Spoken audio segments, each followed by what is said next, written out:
Hi everyone, welcome back to another video. In this video, we are going to explain about multi-level inheritance in Java. നമ്മൾ പറഞ്ഞു simple multiple inheritance Java support ചെയ്യുന്നില്ല. പക്ഷേ multi level inheritance is the simple ഇൻഹെറിറ്റൻസും നമുക്ക് പറ്റും, multi ലെവലും പറ്റും. അപ്പോൾ ഈ മൾട്ടി ലെവൽ ഇൻഹെറിറ്റൻസ് എങ്ങനെയാണ് വർക്ക് ചെയ്യുന്നത് നോക്കാം. Okay, so in multi level inheritance നമ്മൾ എന്താ വെച്ചാൽ ഒരു പാരന്റ് ക്ലാസ് ഉണ്ടായിരിക്കും, അത് എക്സ്റ്റെൻഡ് ചെയ്തിട്ട് ഒരു ചൈൽഡ് ക്ലാസ് ഉണ്ടാവും. ആ ചൈൽഡ് ക്ലാസ് തന്നെ child class is the parent class of one another class. അങ്ങനെ ആ ഒരു ഹൈറാർക്കി കീപ്പ് ചെയ്ത് പോകുമ്പോഴാണ് നമ്മൾ അതിനെ മൾട്ടി ലെവൽ ഇൻഹെറിറ്റൻസ് എന്ന് പറയും. ഓക്കെ, മൾട്ടി ലെവൽ ഇൻഹെറിറ്റൻസ് നമുക്ക് നോക്കാം. മൾട്ടി ലെവൽ ഇൻഹെറിറ്റൻസ് എങ്ങനെയാണ് വർക്ക് ചെയ്യുന്നത്. നമ്മളിവിടെ ചെറിയൊരു എക്സാമ്പിൾ എടുത്തിരിക്കുന്നത്. അപ്പൊ ഈ ഒരു എക്സാമ്പിൾ കൂടെ നമുക്ക് ഈ ഹൈറാർക്കി വരുമ്പോൾ അതിന്റെ കൺസ്ട്രക്ടർ ഒരു കോളിന്റെ ഒരു ഇതുണ്ട്, ഒരു ഫ്ലോ പാത്ത് ഉണ്ട്. അത് നമുക്ക് ഈ ഒരു എക്സാമ്പിളിലൂടെ മനസ്സിലാക്കാൻ പറ്റും. അപ്പൊ നമുക്ക് നോക്കാം. ഇതില് class X is the first class. X class is the ഇതാണ് നമ്മുടെ എന്താ very first parent class. Okay, very first parent class. Then അതിൽ നമ്മൾ ഐ എന്ന് പറഞ്ഞ വേരിയബിൾ ഡിക്ലെയർ ചെയ്തിട്ടുണ്ട്. ഐ എന്ന വേരിയബിൾ ഡിക്ലെയർ ചെയ്തിട്ടുണ്ട്. This is the constructor, default constructor of X. എക്സാമിൽ എന്താ പറഞ്ഞിരിക്കുന്നത്, ഐയുടെ വാല്യൂ ജസ്റ്റ് 5 ആയി സെറ്റ് ചെയ്തു. അപ്പൊ നമ്മുടെ ഐ എന്ന് പറഞ്ഞ വാല്യൂല് ഇത് ഈ ഒരു കൺസ്ട്രക്ടർ കോൾ ചെയ്ത് കഴിഞ്ഞാൽ അതിന്റെ വാല്യൂ എന്തായിരിക്കും, 5 ആയി മാറും. പിന്നെ അനദർ ക്ലാസ്, അത് എന്താണ് എക്സ് എന്ന് പറഞ്ഞ ക്ലാസ് എക്സ്റ്റെൻഡ് ചെയ്യുന്നുണ്ട്. അപ്പൊ എന്താണ് അവരുടെ റിലേഷൻ എന്താണ്, y is A sub class അല്ലെ. y നമ്മുടെ sub class of class X. Okay, just മനസ്സിലാവാൻ എഴുതിയേ ഉള്ളൂ. എന്നിട്ട് അതിൽ നമ്മൾ ഡിക്ലെയർ ചെയ്യുന്ന ഒരു വേരിയബിൾ എന്ന് പറഞ്ഞാൽ ജെ ആണ്. അതിന്റെ കൺസ്ട്രക്ടറിൽ ജെയുടെ വാല്യൂ നമ്മൾ എന്ത് ചെയ്യാണ്, സെറ്റ് ടു 6 ആക്കി നമ്മൾ സെറ്റ് ചെയ്യുന്നു. ഓക്കെ, ഇനി നമ്മൾ അടുത്തത് Z എന്ന് പറഞ്ഞ ഒരു ക്ലാസ്, അത് y എക്സ്റ്റെൻഡ് ചെയ്യുന്നുണ്ട്. അപ്പോൾ സെഡിന്റെ കേസിൽ y is the parent class of Z. y ആണ് നമ്മുടെ സെഡിന്റെ പാരന്റ് ക്ലാസ്. Okay, understood? അപ്പോൾ y is the parent class of Z. അപ്പോ എക്സ് എന്താണ് ശരിക്കും നമ്മുടെ ഗ്രാൻഡ് പാരന്റ് എന്നൊക്കെ പറഞ്ഞ ആ ഒരു റിലേഷൻ ആയിരിക്കും സെഡിന് വരിക. Okay, y is the parent class of Z and X is the parent class of y. അങ്ങനെ ആ ഒരു ഹൈറാർക്കി ഇങ്ങനെ കീപ്പ് ചെയ്ത് പോകുന്നുണ്ട്. അതിലുള്ള വേരിയബിൾ ആണ് കെയുടെ വാല്യൂ നമ്മൾ അതിന്റെ കൺസ്ട്രക്ടറിൽ 7 ആയിട്ട് സെറ്റ് ചെയ്തിട്ടുണ്ട്. ഇനി നമ്മൾ മെയിൻ ക്ലാസ്സിൽ ഒന്ന് വിളിച്ചു നോക്കാം. മൾട്ടി ലെവൽ ഇൻഹെറിറ്റൻസ് എക്സാമ്പിൾ എന്ന് പറഞ്ഞിട്ട് ഒരു ക്ലാസ്സിൽ നമ്മൾ എന്ത് ചെയ്തു, void main മെത്തേഡ് എഴുതി സ്ട്രിംഗ് args. ഇതിൽ നമ്മൾ ചെയ്യുന്നത് എക്സിന് ഒരു ഒബ്ജക്റ്റ് ക്രിയേറ്റ് ചെയ്യണം. എക്സിന് ഒബ്ജക്റ്റ് ക്രിയേറ്റ് ചെയ്യുമ്പോൾ ഓട്ടോമാറ്റിക്കലി ഡിഫോൾട്ട് കൺസ്ട്രക്ടർ വർക്ക് ആവും. ഡിഫോൾട്ട് കൺസ്ട്രക്ടർ വർക്ക് ആവുമ്പോൾ എന്താണ്, ആ ഒരു ഒബ്ജക്റ്റിന്റെ ബേസിൽ എ നമ്മളിപ്പോ ഈ ഒരു സമയത്ത് class X consist of 1 variable I.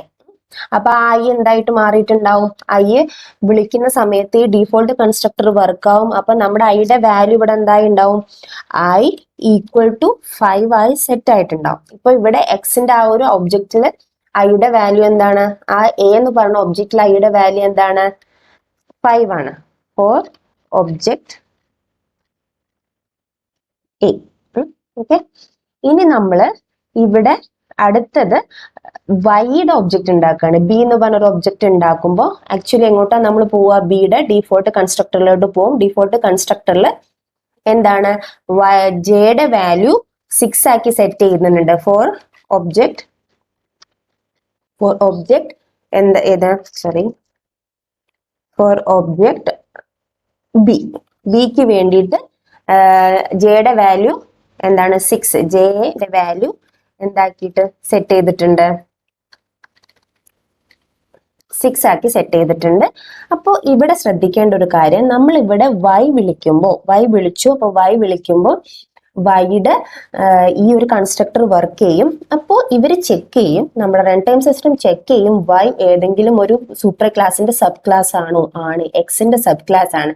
അങ്ങനെയാണെങ്കിൽ എക്സിന് ഒരു ഡിഫോൾട്ട് കൺസ്ട്രക്ടർ ഉണ്ടെങ്കിൽ അത് ഓട്ടോമാറ്റിക്കലി വർക്ക് ആവും. അത് അതിന്റെ ഹൈറാർക്കിയാണ്. അത് വർക്കായിട്ട് ഇത് വർക്ക് ആവുള്ളൂ. ശരിക്കും നമ്മൾ അതിന്റെ ഒരു ഹൈറാർക്കി പോകുന്ന എങ്ങനെയാ വെച്ചാൽ ഇങ്ങോട്ട് വരും. അപ്പൊ ഈ കൺസ്ട്രക്ടർ വർക്ക് ചെയ്യുന്നതിന്റെ മുന്നേ ഇവിടെ എത്തിക്കഴിഞ്ഞാൽ ഈ വൈ ഏതെങ്കിലും ഒരു പാരന്റ് ക്ലാസിന്റെ സബ് ക്ലാസ് ആണോ നോക്കും. അങ്ങനെയാണെങ്കിൽ ആ കൺസ്ട്രക്ടർ ആദ്യം വർക്ക് ആവും. അപ്പൊ അങ്ങനെ നോക്കുമ്പോൾ ആദ്യം തന്നെ ഈ ഒരു ബിയുടെ ഒബ്ജക്റ്റിന് വേണ്ടിയിട്ട് ഐയുടെ വാല്യൂ 5 ആയി സെറ്റ് ആവും, ജെയുടെ വാല്യൂ 6 ആയി സെറ്റ് ആവും. ഓക്കെ, ഈ ഒബ്ജക്റ്റ് എക്ക് ഐയുടെ വാല്യൂ 5 സെറ്റ് ആവും, ഒബ്ജക്ട് ബിക്ക് ഐയുടെ വാല്യൂ 5, ജെയുടെ വാല്യൂ 6. ഈ ഒരു ഓർഡറിലാണ് സെറ്റ് ആവുക. ആദ്യം ഐയുടെ വാല്യൂ 5 ആയി സെറ്റ് ആവും, കാരണം ഈ ഒരു കൺസ്ട്രക്ടർ ആണ് ആദ്യം വർക്ക് ചെയ്യുക, പിന്നെ ഈ കൺസ്ട്രക്ടർ വർക്ക് ചെയ്യും. ഇനി നമ്മൾ താഴോട്ട് പോയി കഴിഞ്ഞാൽ നമ്മുടെ സെഡില് സി എന്ന് പറഞ്ഞ ഒബ്ജക്റ്റ് ക്രിയേറ്റ് ആവുമ്പോൾ സെഡ് എന്താണ്? സെഡ് അപ്പൊ അതിന്റെ ഡിഫോൾട്ട് കൺസ്ട്രക്ടർ വർക്ക് ആവും. ഡിഫോൾട്ട് കൺസ്ട്രക്ടർ വർക്ക് ആവുമ്പോൾ ഇവിടെ എന്താണ്? ഇതിലേക്ക് എത്തുമ്പോൾ തന്നെ സെഡ് ചെക്ക് ചെയ്യും, ഏതെങ്കിലും ഒരു പാരന്റ് ക്ലാസിന്റെ സബ് ക്ലാസ് ആണോ? യെസ്, വൈയുടെ സബ് ക്ലാസ് ആണ്. അപ്പൊ വൈയുടെ ഡിഫോൾട്ട് കൺസ്ട്രക്ടർ ഉണ്ടോ എന്ന് പോയി നോക്കും, ഉണ്ടെങ്കിലേ വർക്ക് ചെയ്യുള്ളൂ കേട്ടോ. അപ്പൊ വൈയുടെ ഡിഫോൾട്ട് കൺസ്ട്രക്ടർ ഉണ്ട്. അപ്പൊ ഇവിടെ എത്തും ആള്.